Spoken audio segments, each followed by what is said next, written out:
alternativas fez esse evento? É fundamental para que a gente não repita na história, a gente recordar e registrar o que já aconteceu. Infelizmente, o país passou por 21 longos e rigorosos invernos e verões, e isso não fez bem, evidentemente, à nação, né? Ao contrário, nós demos passos para trás, e para impedir que novos retrocessos venham a ocorrer, nós queremos, enfim, dizer nunca mais, né? Esse espaço é um espaço muito simbólico, né? A Pontifícia Universidade Católica de São Paulo, a nossa gloriosa PUC, foi invadida pelos militares em 1977, pelo então coronel Heraldo Dias, e os estudantes reagiram, né? Então aqui é um palco de resistência, né? Então o que a gente quer, na verdade, é demonstrar ao país que haverá reação, né? Nós não vamos, evidentemente, assistir novas tentativas de golpe sem reagir, né? Não se cala a consciência do povo, né? Como se diz aqui no 22 de agosto. Sobre essa questão da anistia, a gente sabe que ainda tem uma força ali dentro do Congresso, principalmente da extrema-direita, e dá manifestações, né? Os políticos bolsonaristas insistem nesse tema. Você acha que existe alguma possibilidade da sociedade brasileira, falando de forma civilizatória, olhar para um episódio como o de 2022 e pensar em anistia? Essa que é a grande questão, né? Nós estamos diante de uma armadilha. Veja que nós vivemos, eu não gosto do termo, mas infelizmente é um que a gente tem, vivemos na era das narrativas, né? E nós temos que disputar essas narrativas. Criou-se a ideia em torno de uma figura, né? Uma cidadã supostamente de bem, uma patriota, Débora, mãe de 2 filhos, a moça do batom, de que haveria ali algum excesso, né? Passando a impressão para a opinião pública que ela foi condenada a 14 anos por conta, enfim, da utilização do batom numa estátua, né? Isso é um equívoco. Ela foi denunciada por 5 delitos, inclusive pelo mais grave numa democracia, que é a tentativa violenta de abolição do Estado de Direito, né? E estão tentando banalizar os episódios de 8 de janeiro e passar para a opinião pública a impressão de que aqui foi um passeio palha. Nós sabemos que não foi, mas nós precisamos, enfim, recordar a sociedade que, enfim, em alguns setores parece acreditar, né? Última pergunta sobre a cobertura da imprensa nesse caso. Muitos veículos da imprensa tradicional, os grandes veículos, fizeram questão de não esclarecer. Falavam da questão do batom, para que a narrativa pegasse. Como é que você, um advogado, um cara que te conhece ali, como é que você vê a cobertura da grande imprensa sobre esse caso? Olha, por isso que espaços inteligentes como esse, independentes, né, do DCM, têm que ser prestigiados, né? Aproveito para pedir colaboração para esse espaço. Eu mesmo faço as minhas, né? Super importante a gente manter esse espaço vivo, né? Mas a grande imprensa, num determinado momento, resolveu reforçar essa narrativa. De uma semana para cá, entretanto, eu estou vendo um certo recuo estratégico, né, para não ficar muito feio. Já ficou no passado em relação ao Lava Jato, em relação à ação penal 470, já existe algum tipo de recuo por parte de alguns veículos, né? Um Guzman da Folha, por exemplo, propôs um debate e a partir daí saiu um editorial, a mesma coisa do Estadão, enfim. Espero que isso se avolume e que eles colaborem conosco na tentativa de evitar que se banalize esses tristes episódios pelos quais o país passou. Muito obrigado. Eu que agradeço, um prazer e uma alegria estar aqui sempre. Muito bom. Qual que é a importância de um evento como esse, numa data como essa? Olha, nós estamos revivendo, de certa forma, a história agora, refalando de anistia, tanto tempo depois da anistia de 79, que se mostrou ser uma bomba relógio que viria explodir no nosso colo anos depois, quando um notório defensor da ditadura se elegeu presidente da República.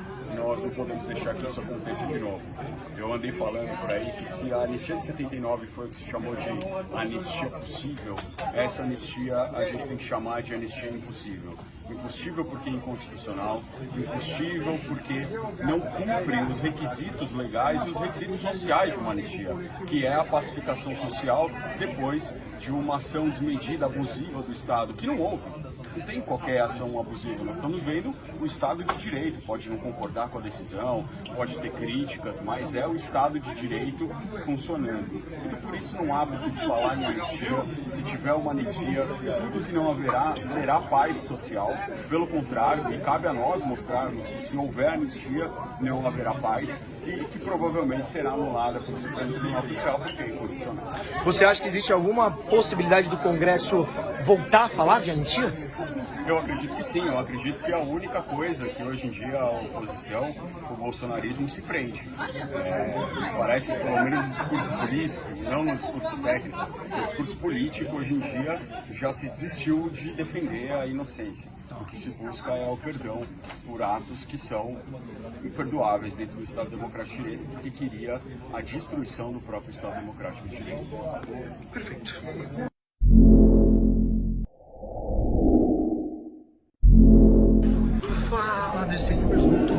vocês estão? Espero que estejam bem. Eu, Fabrício Canal, estou aqui com o nosso mestre genuíno. Como é que tá, Genu? Tudo bem? Posso chamar de Genu? Pode me chamar de Genu. Eu não sou mestre, eu sou militante político. Estou aqui participando desse ato que é muito significativo, é simbólico, o lançamento do livro do Tardelli, e me encontrando com companheiros e companheiras dessa luta, que eu acho que é muito importante a gente resgatar a memória olhando para o futuro e se situando bem no presente. Tá cheiroso, Genuíno. Você tá cheiroso. Olha, a gente tem que ser atraente no pensamento, no afeto, na imagem e na maneira de se relacionar com as pessoas. Qual perfume você usa? Não pode contar? Perfume, eu não sei, tá aqui na minha bolsinha. Olha aí, muito bem. Genuíno, brincadeiras à parte aqui, qual que é a importância de um evento como esse, numa data como essa, você que enfrentou a ditadura militar de frente? Olha, eu acho que o Brasil está passando por uma grande oportunidade histórica, que é discutir o que significou o golpe de 64, o golpe de 2016 e agora a tentativa de golpe em 8 de janeiro de 2023. E eu acho que é muito importante esse debate, porque de certa maneira nós estamos resgatando, nós estamos buscando um caminho cujo pano de fundo é a luta democrática. O Brasil tem uma tradição de impunidade e conciliação. Impunidade e conciliação acaba fermentando, acaba estimulando os golpes de Estado. Eu acho que nós temos que discutir, exigir a punição dos golpistas, além do mais, defender reforma nas instituições do Estado. Se a gente não reformar a missão das Forças Armadas, o Conselho de Segurança Pública, os órgãos do Estado brasileiro, porque a institucionalidade brasileira está virando uma bagunça. Olha o que acontece no Congresso. Olha o que acontece na tentativa de esvaziar a presidência da República como chefe de Estado e chefe de governo. E o problema que aconteceu no 8 de janeiro foi muito grave. Ali, como diz, o golpe mata. A ditadura mata. Então nós não podemos, vamos dizer assim, normalizar. Eu lamento que alguns comentaristas da TV aberta, né, alguns juristas de plantão queiram abraçar a boia levantada por um ministro supremo para recolocar a discussão da gravidade do golpe e da necessidade de reforma como algo normal e secundário. Aproveitando que você levantou essa bola, a imprensa, só levantando um pouco mais, a imprensa, principalmente no começo dessas manifestações sobre a anistia, levantou a bola dessa cidadã, a tal da Débora, como se o crime dela tivesse sido pichar a estátua do STF, quando na verdade não. Ela há 5 crimes nas costas dessa mulher, e a narrativa bolsonarista é abraçada de que ela foi condenada a 14 anos exclusivamente por pichar uma estátua. E a imprensa embarcou nisso por um momento. Como que você vê isso? Essa é a boia dada pelo ministro Fux aos comentaristas e a alguns juristas de plantão. Primeiro, ela estava lá nos acampamentos. Segundo, ela foi para a invasão da Praça dos Três Poderes. Terceiro, ela estava acampada. Quarto, ela estava na mobilização que atacou o Supremo, que atacou o Poder Legislativo e o Poder Executivo. Portanto, nós não podemos reduzir o crime dela a ter pichado com batom a estátua da Justiça.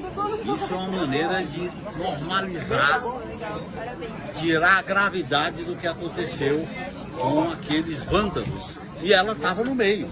É claro que esse debate é muito importante, que há uma tentativa de normalizar, achar que houve exagero, e sempre aconteceu isso na história do Brasil.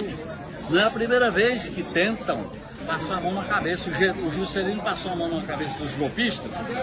E o que aconteceu? Os golpistas que queriam impedir a posse do Juscelino deram o golpe de 64. Tem generais, marechais que diziam que começaram a planejar o golpe desde a posse do Jango, desde a posse do JK.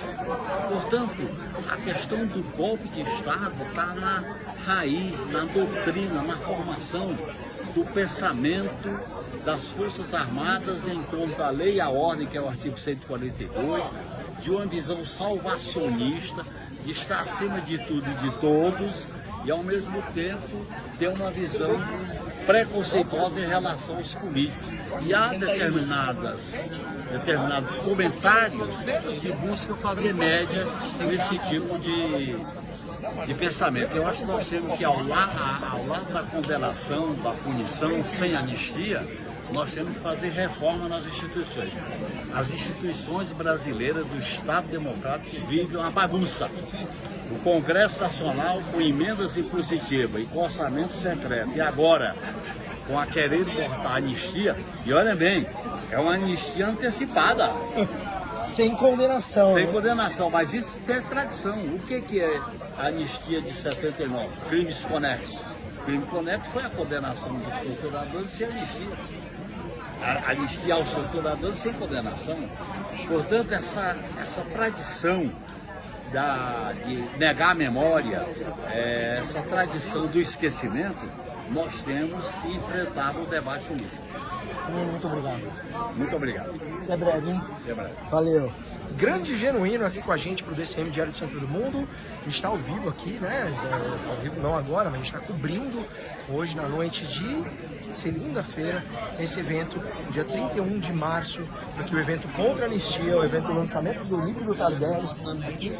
E a gente vai ficar aqui até a hora que o evento durar, porque de fato é uma data muito importante. Diário do Centro do Mundo, Fabrício Final, a gente segue por aí.